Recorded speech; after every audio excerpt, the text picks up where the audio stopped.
Je suis Smith Parrain de la 2e circonscription du Morbihan, du côté de Auray, Quiberon, Belle-Île, en Sciences Skipper également, vainqueur de la Transat AG2R.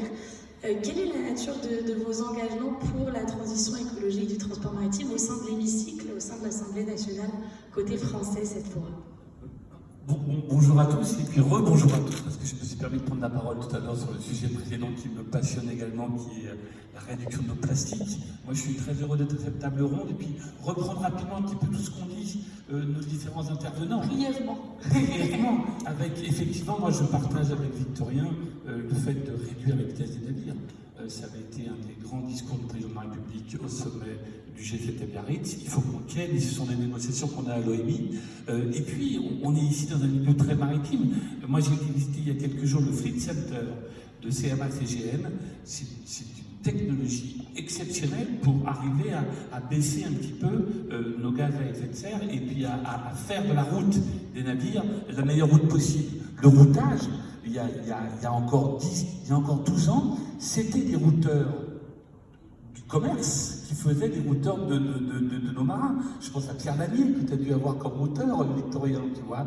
Il faisait d'abord du routage de commerce. Voir aussi tout ce qui a été fait quand même, voir aussi tout ce qui a été fait, et en particulier par l'environnement français, qui sont quand même des pionniers dans la décarbonation de leurs navires. Alors effectivement, on parle de CMA-CGM, qui passe maintenant tous ces navires au GNL. On parle également de Brittany Ferries, qui passe également ces navires au GNL.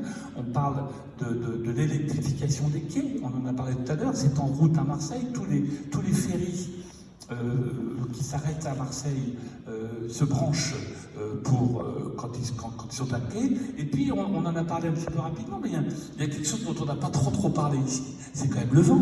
Je pense que le vent, c'est vraiment la solution la plus simple, parce que, vous l'avez dit Lorraine, les armateurs sont un peu perdus quand ils voient des foulingues comme Victorien qui leur donne la ligne de demain, qui leur donne ce qu'il faut dire. Mais en attendant, il va falloir le faire, et je crois que le vent est vraiment quelque chose de concret, d'efficace, et on a, que ce soit avec Yves Parlier, que ce soit avec Michel Desjoyaux, que ce soit avec Jean Le Cam, que ce soit avec le cabinet des PLP et Roland Jourdain, tout ça sont des gens qui sont dans la route du Rhum, qui vont faire la route du Rhum, qui ont beaucoup aidé dans des domaines divers et variés.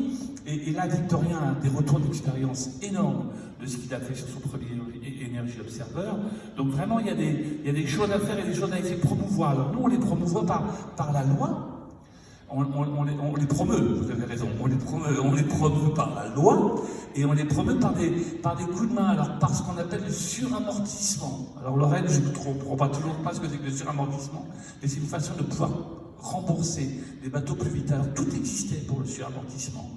Il y avait le GNL, il y avait les scrubbers, il y avait l'électrification, mais il n'existait pas encore ce qu'on appelait le véhicule auxiliaire. La voile était remboursée. Et d'ailleurs, il y a un bateau qui fait escale ici régulièrement, je crois que c'est Grain de Sel qui quasiment a son port d'attache ici. Et quand on voit le deuxième Grain de Sel, il a une vraie tête de clipper, quoi. Tu vois, le projet Todt aussi qui vient. Donc on a réussi, grâce à la Légion d'honneur de Jean Le Cam, pour tout vous dire, à ce que le véhicule auxiliaire puisse entrer dans le suramortissement, et je pense que ça va nous vraiment faire avancer les projets, et les projets, c'est parti, quoi. CMA-CGM qui est très généreux et qui a une vraie conscience de son rôle de leader mondial du transport maritime et du transport maritime décarboné. Non seulement est partenaire, je crois, du projet de Victorien, mais aussi est partenaire d'un projet qui s'appelle Neolight, voilà, et qui se fait du côté de Saint-Nazaire. Il y a vraiment des choses qui se font, et qui se font très très vite. Donc on a travaillé là-dessus, on a travaillé sur des avantages fiscaux pour la décarbonation des navires. Il y a quelque chose sur lequel aussi il faut qu'on travaille, et sur lequel on va travailler la semaine prochaine, parce que beaucoup de parlementaires vont venir au départ de la route du Rhum, mieux que ça je crois, vont venir au départ de la route du Rhum, mais on a un vrai souci sur le dumping social que font maintenant quelques compagnies anglaises, et qui font que leurs marins ne sont pas ou payés ou pris en charge au niveau de la sécurité sociale au même niveau que nos marins français. C'est une vraie concurrence. Et pour terminer, merci Madame le chargeur, parce que je crois que ce projet des chargeurs, c'est une idée toute simple. C'est que, et vous me reprendrez si je dis une bêtise, mais c'est que le contrat, c'est un bateau tous les 12 jours aux États-Unis.